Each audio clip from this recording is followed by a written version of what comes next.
Ahora, comencemos. Arturo Sánchez limpió la barra de la cocina por tercera vez esa mañana. Su mente ya estaba en el turno de la tarde en la bodega. Su hijo de 5 años, Lucas, estaba sentado a la mesa de la cocina empujando sus cheerios en el tazón, haciendo ruidos de motor mientras los chocaba entre sí. El niño tenía los ojos oscuros de su madre y la barbilla obstinada de Arturo. «Papi, ¿podemos ir al parque hoy?», preguntó Lucas, con la leche escurriéndole por la barbilla. «Tal vez mañana, campeón». «Papi tiene que trabajar», Arturo le alborotó el cabello a su hijo. «Pero mami descansa hoy». En ese momento, la puerta principal se abrió y Diana entró cargando las bolsas del mandado, con el celular presionado contra la oreja. Se había levantado temprano para su turno como enfermera en el Hospital General. «No, papá. Te dije que el martes me queda mejor», estaba diciendo. Su voz sonaba tensa. Miró a Arturo y puso los ojos en blanco. Mauricio Flores había estado llamando con más frecuencia desde que su esposa, Elena, había muerto hacía 6 meses. El hombre vivía solo en la enorme casa donde Diana creció, deambulando entre sus colecciones de antigüedades y su amargura. A Arturo nunca le había caído bien. Había algo en la forma en que los ojos de Mauricio se volvían fríos cuando miraba a Lucas, como si estuviera evaluando mercancía en lugar de a su nieto. Diana terminó la llamada y suspiró. «Mi padre quiere llevar a Lucas a la Plaza Nueva hoy. Dice que necesita tiempo de abuelo y nieto», lo dijo como si tratara de convencerse a sí misma de que era una buena idea. La mandíbula de Arturo se tensó. «Lucas apenas lo conoce». «Exactamente por eso mi papá quiere pasar tiempo con él». «Lo está intentando, Arturo. Desde que mamá murió, ha estado perdido». Arturo tenía sus dudas sobre Mauricio Flores, dudaba que intentara cualquier cosa que no beneficiara al propio Mauricio. Pero Diana había estado muy frágil desde la muerte de su madre. Elena había sido el amortiguador entre la naturaleza calculadora de Mauricio y el resto del mundo. Sin ella, los bordes del anciano parecían más afilados. «No lo sé, Diana. 5 años parece muy pequeño para una salida a la plaza con él. Tiene 5 años y mi padre me crió perfectamente bien». El tono de Diana tenía ese borde defensivo que indicaba que la conversación había terminado. Arturo miró a Lucas, quien se había animado al escuchar la mención de la plaza. Al niño le encantaba el carrusel y la fuente. «Está bien», dijo Arturo lentamente. «Pero me mandas mensaje cada hora». «Ok». «Y Lucas, te quedas con el abuelo todo el tiempo». Mauricio llegó al mediodía conduciendo su impecable Lincoln Town Car que olía a cuero y colonia. Llevaba su uniforme habitual, pantalones de vestir bien planchados, camisa de botones y ese anillo en el meñique que había conseguido en sus días en la Marina. El hombre había sido oficial de intendencia, encargado de suministros e inventarios, y nunca dejaba que nadie olvidara su servicio. «Lucas, mi muchacho», dijo Mauricio con una calidez ensayada. «¿Listo para una aventura?». Lucas miró a Arturo con incertidumbre, luego asintió. Arturo se agachó. «Pórtate bien, ¿ok? Y si necesitas cualquier cosa, dile al abuelo que le llame a papi». «Ok, papi». La pequeña mano de Lucas desapareció dentro de la mano más grande de Mauricio. Arturo vio alejarse el Lincoln. Esa familiar inquietud se instaló en su estómago. La había sentido la primera vez que conoció a Mauricio, cuando el anciano lo había mirado como si fuera algo que había contaminado la vida de su hija. Arturo trabajaba en la construcción en ese entonces, pagándose la escuela nocturna para obtener su título en administración de empresas. No era lo suficientemente bueno para la hija de Mauricio Flores. La inquietud creció cuando pasó 1 hora sin recibir un mensaje. Luego 2. Arturo llamó a Diana. «Probablemente solo está manteniendo ocupado a Lucas», dijo ella, pero él podía escuchar la preocupación asomándose en su voz. «Ya sabes cómo es mi papá con los teléfonos». A las 3 horas, Arturo llamó al celular de Mauricio. Se fue directo al buzón de voz. «Voy a manejar hasta allá», dijo Arturo. «Arturo, no. Solo lo vas a avergonzar. Ya estarán en casa pronto». Pero cuando el Lincoln finalmente se estacionó en su entrada a las 5 de la tarde, 3 horas y media después de haberse ido, Arturo ya estaba esperando en el porche. Mauricio bajó lentamente, ajustándose el cuello de la camisa. Lucas salió del asiento trasero aferrando una bolsa de compras, con el rostro pálido. Nos la pasamos de maravilla, anunció Mauricio. Le compré al niño ropa nueva, le invité un pretzel y nos subimos al carrusel 2 veces. Lucas pasó junto a Arturo sin decir una palabra, con los ojos fijos en el suelo. Oye, campeón, ¿te divertiste? Preguntó Arturo, pero Lucas simplemente siguió caminando, desapareciendo dentro de la casa. Mauricio sonrió, esa sonrisa delgada suya. Está cansado. Es agotadora esa edad. Revisó su reloj. Debería irme. Mándale mi amor a Diana. Arturo se quedó de pie en el porche mucho tiempo después de que el Lincoln desapareciera. Esa inquietud era ahora un peso frío en su pecho. Adentro, Lucas se había ido directo a su cuarto. Diana estaba con él, tratando de persuadirlo para que hablara. «Cariño, ¿tienes hambre?» El abuelo dijo que te comiste un pretzel, pero eso fue hace horas. Silencio. Lucas, bebé, ¿pasó algo? Más silencio. Arturo entró en la habitación. Lucas estaba sentado en su cama, aún aferrando la bolsa de compras, mirando a la pared. Tenía los ojos enrojecidos, pero no había lágrimas. Eso asustó a Arturo más que si estuviera llorando. Oye, campeón, dijo Arturo suavemente, sentándose a su lado. Puedes decirnos lo que sea. Tú lo sabes. El labio inferior de Lucas tembló. Luego, sacudió la cabeza violentamente y apretó más la bolsa. Diana miró a Arturo, el miedo asomándose en sus ojos. Tal vez deberíamos llamar a... No, dijo Lucas, con la voz que apenas era un susurro. Fue la primera palabra que decía desde que llegó a casa. El abuelo dijo que no. Esas 5 palabras hicieron que la sangre de Arturo se helara. Lo intentaron todo esa noche. Le ofrecieron sus comidas favoritas, nuggets de pollo, coditos con queso. Le pusieron su caricatura favorita. Nada. Lucas se movía por la casa como un fantasma, sobresaltándose con cada ruido repentino, negándose a mirar a nadie a los ojos. A las 3 de la madrugada, Arturo se despertó al sentir unas manos pequeñas agarrando su brazo. Lucas estaba de pie junto a la cama, temblando tan fuerte que le castañeteaban los dientes. Sin decir una palabra, Arturo lo subió a la cama y el niño se acurrucó contra su pecho. Diana se despertó. Lucas, bebé, ¿qué pasa? La respiración de Lucas era rápida, llena de pánico. Arturo lo sostuvo con fuerza, sintiendo los violentos temblores que recorrían su pequeño cuerpo. Está bien, campeón. Estás a salvo. Sea lo que sea, ahora estás a salvo. El temblor se intensificó. Entonces, tan bajito que Arturo casi no lo escucha. Papi, el abuelo me hizo prometer que no diría nada. El mundo se detuvo. El corazón de Arturo golpeaba contra sus costillas. Cada instinto protector que tenía le gritaba que presionara, que exigiera respuestas, pero se obligó a mantener la calma. Lucas, a veces las promesas tienen que romperse, especialmente si algo te dio mucho miedo. Lucas negó con la cabeza contra el pecho de Arturo. Él dijo. La voz del niño se quebró. Dijo que a los niños que cuentan las cosas les pasan cosas malas. El sonido de la respiración ahogada de Diana llenó la habitación oscura. Extendió la mano hacia Lucas, pero Arturo cruzó la mirada con ella y negó levemente con la cabeza. Si presionaban demasiado, el niño se retraería más. No te pasarán cosas malas, dijo Arturo, con voz firme a pesar de la rabia que crecía en su interior. Te lo prometo, campeón. Nada malo te pasará nunca más. Pero necesito saber qué hizo el abuelo.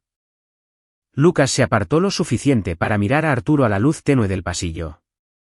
Sus ojos estaban enormes y aterrorizados. Me enseñó cosas en un cuarto.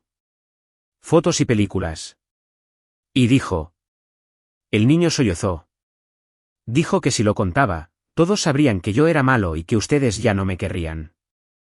Arturo sintió que algo se rompía dentro de su pecho. Volvió a abrazar a Lucas, encontrándose con la mirada horrorizada de Diana por encima de la cabeza de su hijo. Ella tenía la mano apretada sobre la boca y las lágrimas le corrían por el rostro. Escúchame, dijo Arturo con ferocidad. Nada podría hacer que te dejara de querer. Nada. Sin importar lo que el abuelo te haya enseñado, sin importar lo que haya dicho, nada de eso fue tu culpa. ¿Entiendes? Nada. Lucas asintió contra él. Pero el temblor continuaba. La mente de Arturo iba a 1000 por hora, atando cabos con implicaciones que no quería aceptar. Fotos, películas, un cuarto. 3 horas y media. El terror de su hijo, la manipulación cuidadosa, la promesa, las amenazas, la vergüenza. Miró a Diana. Llama al 911. Arturo, tal vez deberíamos llamarlos ya. Mientras Diana hacía la llamada, con la voz quebrada intentando explicar, Arturo sostuvo a su hijo y tomó una decisión. Llevaría esto por el camino correcto primero, la policía, la investigación, el sistema de justicia. Pero si eso fallaba, si Mauricio Flores se escurría por algún vacío legal, si el sistema que se suponía debía proteger a los niños le fallaba a su hijo, entonces Arturo se encargaría él mismo. Diana colgó. Van a mandar a alguien. Dijeron. Dijeron que no vayamos a la casa de mi padre, que esperemos aquí. Arturo asintió, pero ya estaba calculando. La policía tomaría tiempo. Necesitarían declaraciones, pruebas, órdenes de cateo. Y Mauricio Flores no era estúpido. Había tenido 4 horas para cubrir sus huellas, para esconder lo que le había enseñado a Lucas, para preparar sus coartadas. Voy a arropar a Lucas en su cama de nuevo, dijo Arturo. Quédate con él. No lo pierdas de vista. ¿A dónde vas? A ninguna parte. Me quedo aquí. Pero en cuanto Lucas finalmente cayó en un sueño exhausto, con Diana vigilando junto a su cama, Arturo agarró sus llaves. Le envió un mensaje de texto a Diana: no puedo esperar. Necesito verlo por mí mismo. Vuelvo antes de que llegue la policía.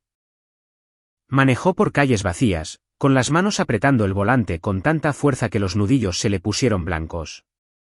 La casa de Mauricio estaba a oscuras excepto por una sola luz en el sótano. La puerta estaba sin llave. El maldito arrogante probablemente nunca pensó que alguien iría. Arturo bajó al sótano siguiendo la luz. Lo que encontró en esa habitación trasera quedaría grabado en su memoria para siempre. Equipos de computadora, archiveros, cámaras en las paredes. Que Dios lo perdone. Fotografías. No solo de Lucas, otros niños, docenas de ellos, abarcando años.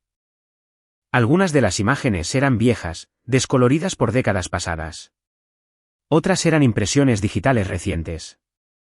La visión de Arturo se volvió de túnel. Le temblaban las manos mientras sacaba su celular y empezaba a tomar fotos de todo. ¿Evidencia? La policía necesitaría evidencia. Entonces vio la bitácora, encuadernada en cuero y meticulosa. El entrenamiento de contramaestre de Mauricio a plena vista. Cada encuentro documentado con precisión militar. Fechas, nombres, métodos de adquisición. El estómago de Arturo se revolvió mientras hojeaba páginas que retrocedían 30 años. Y ahí, en las entradas más recientes, Lucas. 3 visitas documentadas. La entrada de hoy decía: condicionamiento inicial exitoso. Sujeto responde a la obediencia basada en el miedo. Próxima sesión, establecer protocolo de grabación. Próxima sesión. El malnacido había estado planeando volver a hacerlo. Arturo escuchó la puerta de un auto cerrarse afuera. La policía. Tomó una última fotografía de la entrada de la bitácora y subió las escaleras con las piernas temblorosas. 2 oficiales estaban esperando en la entrada del auto, un hombre y una mujer. La placa de la mujer decía oficial Clara Domínguez. Señor Sánchez, recibimos una llamada sobre. Se detuvo al ver su rostro. Señor, ¿se encuentra bien? Arturo levantó su teléfono con las manos temblando. Sótano. Cuarto trasero. Tienen que ver esto y tienen que encontrar a Mauricio Flores. Ahora. El compañero de la oficial Domínguez, un policía mayor llamado Gerardo López, ya estaba pidiendo apoyo por la radio. Más unidades, detectives, el DIF. ¿Dónde está el abuelo?, preguntó López. No lo sé. Acabo de llegar. La puerta estaba abierta. La luz del sótano estaba encendida. Estaba. La voz de Arturo se quebró. Esperaba volver. Hay una bitácora allá abajo. Ha estado haciendo esto durante décadas. El rostro de Domínguez se endureció. Había visto lo suficiente en su carrera para saber qué significaba eso. ¿Cómo está su hijo?, aterrorizado. En casa con mi esposa. Arturo la miró. Dígame que no se va a salir con la suya. Ella le sostuvo la mirada. Haremos todo lo que podamos. Pero Arturo ya había escuchado esas palabras antes en otros contextos. Todo lo que podamos no siempre era suficiente. El sistema de justicia tenía grietas, vacíos legales, tecnicismos. Los hombres como Mauricio Flores. Educados, con contactos, respetables en la superficie. Sabían cómo explotar a todos. Mientras llegaban más policías y la casa se llenaba de investigadores, Arturo se quedó en la entrada y llamó a Diana. Van a querer entrevistar a Lucas. Con delicadeza, dijeron. Una especialista. La voz de Diana estaba ahogada por las lágrimas. Arturo, ¿qué encontraste? Todo lo que necesitamos para hundirlo, dijo Arturo. Y todo lo que me dice que ha estado haciendo esto toda su vida. Hubo un largo silencio. Luego Diana susurró. Mi infancia entera. No lo sé, pero lo vamos a descubrir. Todo. Para cuando Arturo regresó a casa, Diana se estaba desmoronando y su hijo estaba despierto, sentado a la mesa de la cocina con una detective que se había presentado como Jimena Velasco. Se especializaba en delitos contra menores y tenía una manera amable que incluso Lucas parecía aceptar. Señor Sánchez, dijo la detective Velasco en voz baja, ¿podemos hablar en la otra sala? En la sala de estar, ella le mostró fotografías en su tableta. Las mismas que Arturo había visto en las paredes de Mauricio, ahora documentadas como evidencia. Hemos identificado a 11 niños en estas imágenes hasta ahora. Estamos trabajando en los demás. La mayoría son de hace años, pero 3 son recientes, incluyendo a su hijo. ¿Dónde está?, preguntó Arturo. ¿Dónde está Mauricio? Lo estamos buscando. Su auto no está en la casa. Las tarjetas de crédito no se han usado. Emitimos una alerta de búsqueda por todo el estado. Huyó. Posiblemente. O está planeando algo. Los hombres como él. Hizo una pausa. No suelen huir. Creen que son más inteligentes que todos los demás. Preparan sus defensas. Arturo pensó en la meticulosa bitácora. La documentación cuidadosa. Mauricio Flores había guardado registros de sus crímenes como si fueran transacciones de negocios. Ese no era el comportamiento de alguien que espera ser atrapado. Era el comportamiento de alguien que se cree intocable. ¿Qué sigue ahora?, preguntó Arturo. Construimos un caso. Entrevistamos a su hijo cuidadosamente, procesamos las pruebas, conseguimos órdenes de cateo para sus registros financieros, telefónicos, todo. Y lo encontramos. ¿Y si no lo hacen? Arturo la miró fijamente. La detective Velasco lo miró por un largo momento. Lo haremos. Pero Arturo ya estaba pensando a futuro. Había pasado años trabajando en la construcción y luego en bodegas de inventario, aprendiendo cómo se construían las cosas y cómo podían desarmarse. Entendía de sistemas, logística, el movimiento de materiales y personas. Y había aprendido algo más en sus clases de administración: todos tienen vulnerabilidades. Solo tienes que encontrarlas. Mauricio Flores tenía vulnerabilidades. Arturo solo necesitaba descubrir cuáles eran y entonces, si la ley fallaba, Arturo las explotaría. Pasaron 3 días. Mauricio Flores seguía desaparecido. Los medios habían retomado la historia: contramaestre retirado de la Marina es buscado en investigación de abuso infantil. Y de repente, la tranquila vida de Arturo se convirtió en un circo de reporteros y cámaras de televisión. Él y Diana habían llevado a Lucas a quedarse con Leticia, una amiga de la infancia de Diana, cuya casa estaba fuera del radar. La detective Velasco llamaba regularmente con actualizaciones. Ya habían identificado a 15 niños. 2 familias se habían presentado después de ver las noticias, sus hijos, ahora adultos, estaban listos para testificar sobre abusos que ocurrieron hace décadas. El caso se estaba armando, volviéndose innegable. Pero todavía no había rastros de Mauricio. Tuvo ayuda, le dijo Velasco a Arturo durante su última llamada.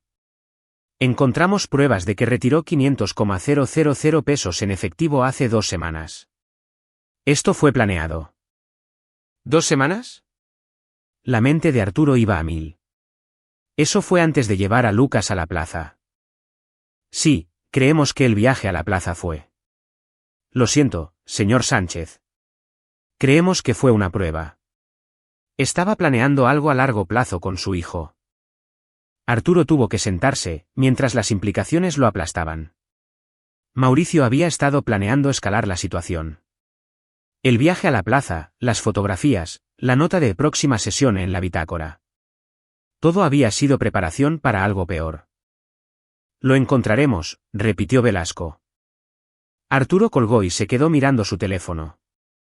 Luego empezó a hacer sus propias llamadas. Su primera llamada fue a Carlos Vargas, un viejo amigo de la construcción que se había vuelto investigador privado después de que una lesión en la espalda terminara con su carrera como techador. Su segunda llamada fue a Beto Díaz, que trabajaba en sistemas y le debía un favor a Arturo desde la vez que lo ayudó a mudar todo su departamento en una sola noche. Su tercera llamada fue a alguien a quien esperaba no tener que contactar nunca más, Abel Beltrán, un tipo de su viejo barrio que había tomado caminos menos legales. Habían crecido en la misma calle, jugaban básquetbol en las mismas canchas. Abel había tomado un camino y Arturo otro, pero habían mantenido un entendimiento. Sánchez. La voz de Abel sonaba sorprendida. ¿Cuánto tiempo? Necesito un favor. Debe ser grave si me estás llamando. Arturo le explicó, siendo breve. Abel se quedó callado un largo momento. ¿Tu niño está bien? No, pero lo estará. El viejo huyó. ¿Quieres que lo encuentre? Quiero que me digas si escuchas algo. En las calles, lugares donde la policía no buscaría. Abel exhaló. Sí, está bien. Tengo contactos en los bajos mundos. Preguntaré. Carlos llegó esa tarde a la casa de Leticia con un folder bajo el brazo. Tengo su reporte de crédito, registros de propiedad, todo lo público. También tengo un amigo en control vehicular que me debe una. ¿Me vas a decir de qué trata esto? Arturo se lo explicó. La mandíbula de Carlos se apretó. Yo tengo hijos, hermano. Dime qué necesitas. Lo que Arturo necesitaba era un mapa de la vida de Mauricio Flores. Cada propiedad, cada conexión financiera, cada hábito y patrón. Porque mientras la policía buscaba en lugares obvios, Arturo apostaba a que Mauricio tenía un escondite en algún lado. Un lugar que nadie conocía. Beto apareció esa noche con su laptop. ¿Esto es legal? ¿La policía tiene órdenes para esto? Arturo respondió. Solo estamos mirando la misma información, ¿verdad? Beto no sonó convencido, pero empezó a teclear. Sus cuentas de correo están bloqueadas, pero sus redes sociales son bastante públicas. El tipo tiene perfiles desde principios de los 2000. Veamos de qué habla. Trabajaron toda la noche mientras Diana se sentaba con Lucas en la habitación contigua, leyéndole cuentos con voz suave. Arturo podía escucharla quebrarse entre capítulos, tratando de ocultárselo a su hijo. Para las 3 de la madrugada ya tenían un panorama claro. Mauricio Flores era dueño de 3 propiedades, su casa principal, una cabaña de caza a 2 horas al norte que la policía ya había revisado, y una instalación de bodegas de almacenamiento que había estado en su familia desde los años 70. Las instalaciones tenían 12 bodegas en total, pero Mauricio solo rentaba 10. 2 estaban marcadas como uso familiar en los registros del municipio. Es ahí, dijo Arturo, mirando la dirección. Ahí es donde está. Carlos se veía escéptico. La policía probablemente ya la revisó. ¿Lo hicieron? Arturo sacó los registros de propiedad. Mira quién es el dueño. Está a nombre de su padre. Teodoro Flores. Nunca se hizo el cambio de propietario. Mauricio solo las administra. Apuesto a que no aparece en una búsqueda estándar de sus bienes. Beto ya estaba sacando imágenes satelitales. Las bodegas estaban en el límite de una zona industrial, colindando con unas vías del tren abandonadas. Las dos unidades familiares estaban en el extremo más alejado de los espacios en renta. El lugar parece muerto, dijo Beto. Si está escondido ahí, tiene mucha privacidad. Arturo miró la hora, 3:17 de la madrugada. Podría llamar a la detective Velasco. Decirle lo que había encontrado. Esperar por las órdenes de cateo, vigilancia, equipos tácticos. Hacerlo de la manera correcta. O podía ir ahora. Verlo por sí mismo. Confirmar que Mauricio estaba ahí antes de involucrar a la policía, porque si se equivocaba, desperdiciaría tiempo y recursos valiosos. Eso fue lo que se dijo a sí mismo. Pero la verdad era más oscura. Una parte de él quería enfrentar a Mauricio Flores a solas. Quería ver el miedo en los ojos del anciano. Quería que supiera que toda su planificación y preparación no habían servido de nada. Voy para allá, dijo Arturo. Mala idea, respondió Carlos de inmediato. Deja que la policía se encargue. Solo voy a confirmar que esté ahí. No me le voy a acercar. Llamaré a la policía en cuanto lo sepa. Carlos y Beto intercambiaron miradas. Luego Carlos suspiró. Vas a ir de todos modos, ¿verdad? Sí. Entonces voy contigo. Pero lo haremos de forma inteligente. Solo vigilancia. De acuerdo, asintió Arturo, aunque no estaba seguro de decirlo en serio. Manejaron en la camioneta de Carlos, con las luces apagadas mientras se acercaban a las bodegas. El lugar era exactamente tan anticuado como sugerían los registros, cerca de malla ciclónica, viejas luces de sodio que arrojaban charcos anaranjados, filas de bodegas tipo garaje. Las unidades familiares estaban, en efecto, al final, y eran más grandes que las otras. Una de ellas tenía luz filtrándose por los bordes de la cortina metálica. Está ahí, susurró Arturo. Carlos sacó su celular. Voy a reportarlo. Espera. Arturo le agarró el brazo. ¿Y si huye? ¿Y si escucha venir a la policía y tiene una salida trasera? Carlos, solo déjame acercarme. Miro por la ventana, confirmo que es él, y luego llamamos. Antes de que Carlos pudiera discutir, Arturo ya estaba fuera de la camioneta. Se movió en silencio por el terreno, manteniéndose en las sombras, con el corazón latiéndole a 1000 por hora. La bodega con la luz tenía una pequeña ventana muy alta en un costado. Arturo encontró una caja desechada, se subió en ella y miró hacia adentro. Lo que vio le heló la sangre. Mauricio estaba sentado en un escritorio, alimentando metódicamente una trituradora de papel portátil con documentos. A su alrededor había suministros para acampar, cajas de comida, un catre. Estaba destruyendo evidencia, pero no tenía prisa. Se veía tranquilo, casi sereno, como si fuera un día más de trabajo.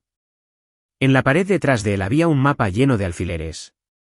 Arturo no pudo distinguir los detalles, pero las implicaciones eran claras. Mauricio tenía otros lugares a donde ir, otros planes. Esa era solo una parada temporal. El hombre iba a desaparecer. El celular de Arturo vibró. Carlos, ¿dónde estás? Él respondió, está aquí. Destruyendo evidencia. Llama a la policía ya. Entonces Arturo hizo algo estúpido. Probó la manija de la puerta. Estaba sin seguro. Más tarde se preguntaría qué lo poseyó. Rabia, tal vez. O el saber que cada segundo que Mauricio pasaba triturando documentos era otra pieza de evidencia perdida. Otra víctima sin nombre.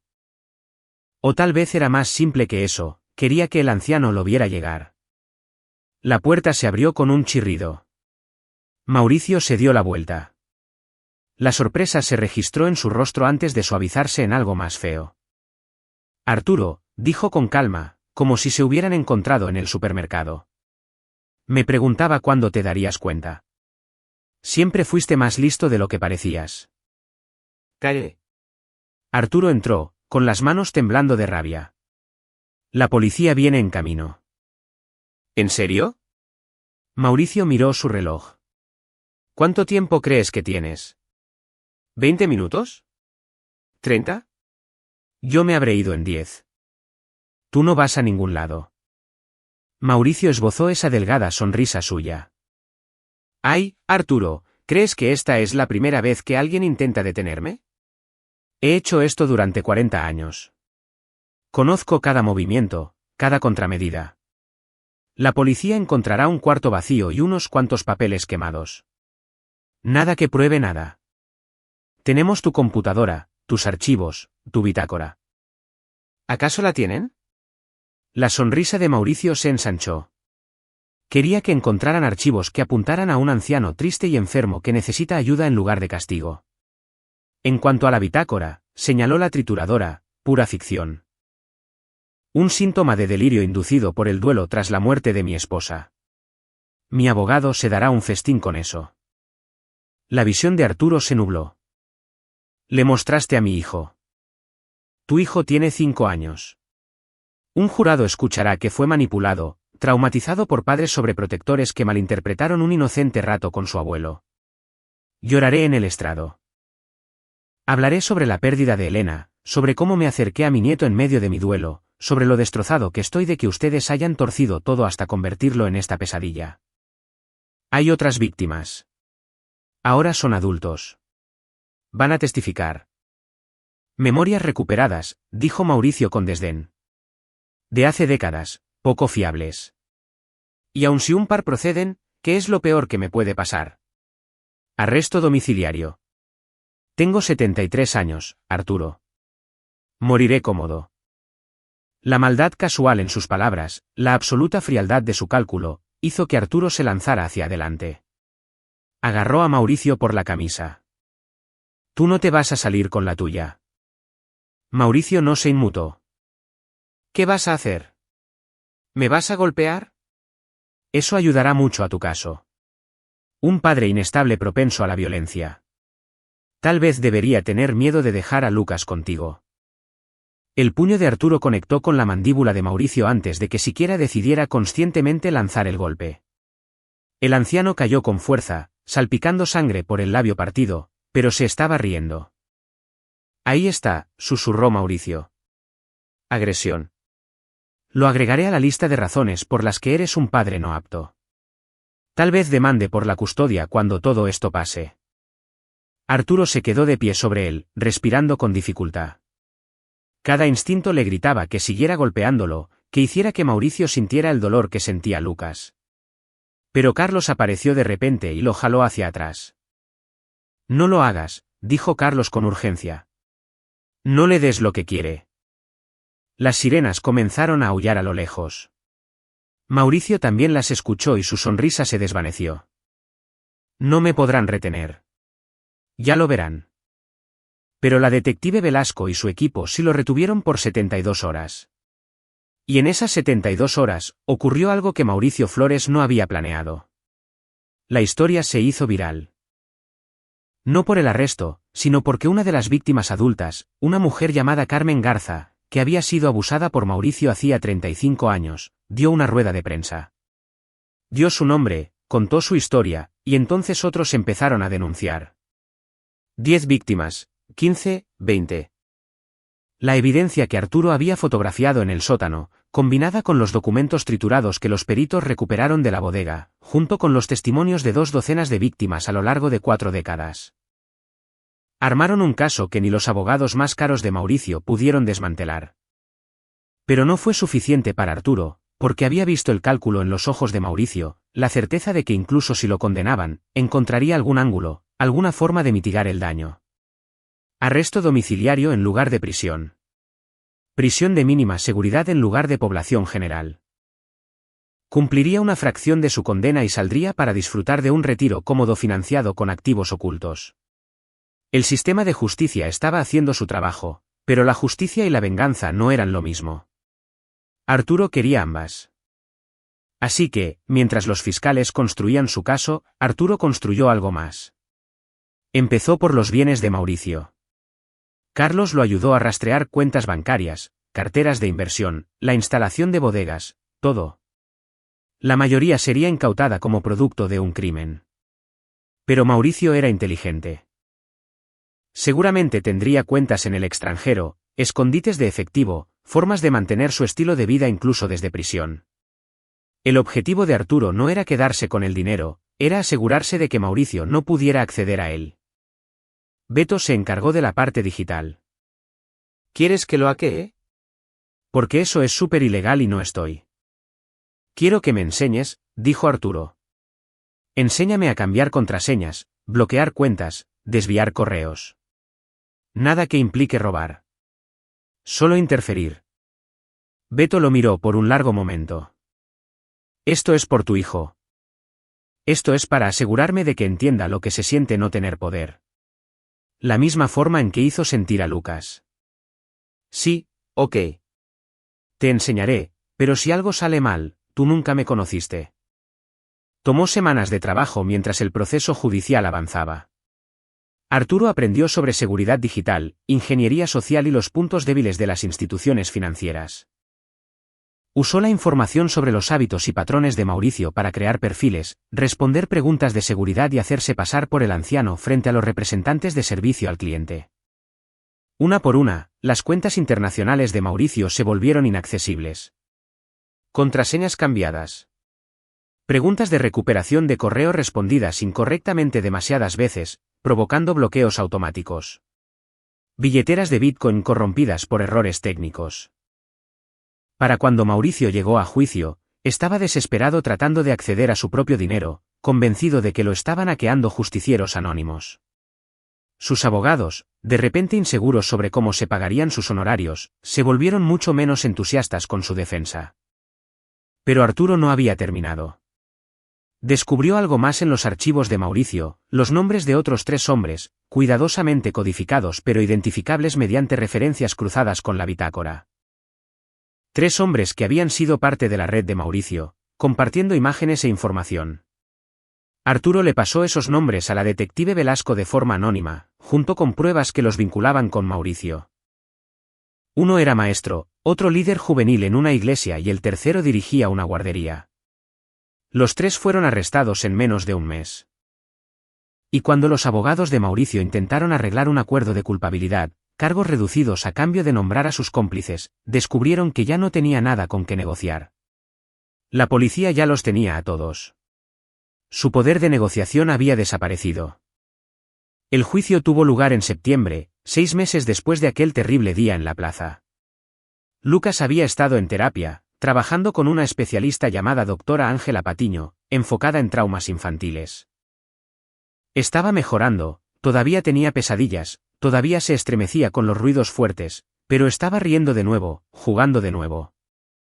Arturo se sentó en la corte viendo a Mauricio testificar en su propia defensa, viéndolo intentar convencer al jurado de su inocencia. Pero víctima tras víctima subió al estrado, y el peso de sus testimonios fue aplastante. Carmen Garza, de 52 años ahora, describió cómo Mauricio se había ganado la confianza de su familia cuando ella tenía 10 años. Cómo empezó con regalos especiales y paseos. Cómo fue escalando, cómo le robó años de su vida. El amigo de Carlos en control vehicular, resultó que tenía un familiar que también fue víctima.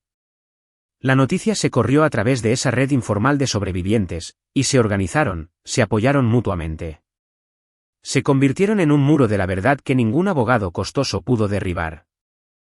El jurado deliberó durante 4 horas. Culpable de todos los cargos. Mauricio no mostró ninguna emoción cuando se leyó el veredicto, pero Arturo vio que le temblaban las manos. La audiencia de sentencia se fijó para 3 semanas después. Durante esas 3 semanas, ocurrió algo más. Arturo recibió una carta de uno de los antiguos compañeros de Mauricio en la Marina, un hombre llamado Fernando Herrera que había servido con él en los años 70. Fernando había visto las noticias y quería compartir algo. Mauricio siempre decía que era más listo que los demás, escribió Fernando. Se jactaba de sus sistemas, de su planeación, pero tenía un tic.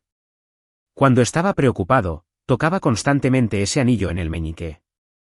Si lo observaste durante el juicio, apuesto a que lo viste. Arturo lo había visto. Mauricio tocando el anillo, dándole vueltas, revisándolo compulsivamente. Había asumido que era solo un hábito nervioso. Pero la carta de Fernando continuaba: ese anillo tiene un compartimento hueco. Es donde guardaba su seguro, papeles. Microfilmes en su época. Probablemente sea una memoria USB ahora. Algo que creía que lo protegería si las cosas salían mal. Valdría la pena revisarlo cuando procesen sus pertenencias personales. Arturo le reenvió la carta a la detective Velasco. Ella consiguió una orden, y en efecto, el anillo contenía una tarjeta micro SD. En ella, registros de cuentas en el extranjero por más de 34 millones de pesos y vídeos que implicaban a 2 depredadores adicionales. Mauricio había guardado su seguro por si acaso ellos decidían testificar en su contra.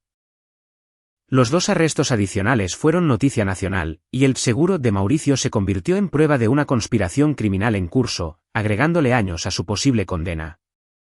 En la audiencia de sentencia, la Fiscalía solicitó la pena máxima, 180 años de prisión consecutivos. La defensa pidió clemencia basada en su edad y su salud. La jueza escuchó a ambas partes. Luego preguntó si alguien deseaba dirigirse a la corte. Arturo se puso de pie. Diana había ofrecido hablar, pero no pudo. Enfrentarse a su padre, sabiendo lo que había planeado para su hijo, había roto algo en ella. También estaba en terapia, lidiando con la realidad de que toda su infancia pudo haber sido una mentira. Que el hombre que la crió había sido un monstruo escondido detrás de una máscara. Su señoría, dijo Arturo con voz firme. Hace 6 meses, mi hijo fue a la plaza con su abuelo. Regresó a casa traumatizado. Lo que supimos en las horas y días siguientes lo cambió todo. Pero hay algo que no cambió: mi trabajo como padre. Mi deber es proteger a mi hijo, asegurarme de que crezca a salvo, amado y pleno. Miró a Mauricio, quien estaba sentado mirando directamente al frente. El hombre sentado ahí intentó destruir a mi hijo. No solo lastimarlo, destruirlo, romperlo en formas que durarían toda la vida. Lo planeó meticulosamente. Creía que se saldría con la suya porque siempre lo había hecho. Durante 40 años lastimó a niños y no sintió ningún remordimiento. Arturo apretó las manos en el estrado. Mi hijo tiene 5 años. Tiene pesadillas. Le dan miedo los sótanos. Ya no confía fácilmente. Pero también es valiente. Está luchando por mejorar. Está trabajando con la doctora Patiño y con nosotros. Y está sanando. Ese hombre intentó robarle la infancia a mi hijo, su inocencia, su futuro. Pero no tuvo éxito. Lucas sigue aquí, sigue luchando, sigue creciendo. Hizo una pausa. Su señoría, no estoy pidiendo venganza.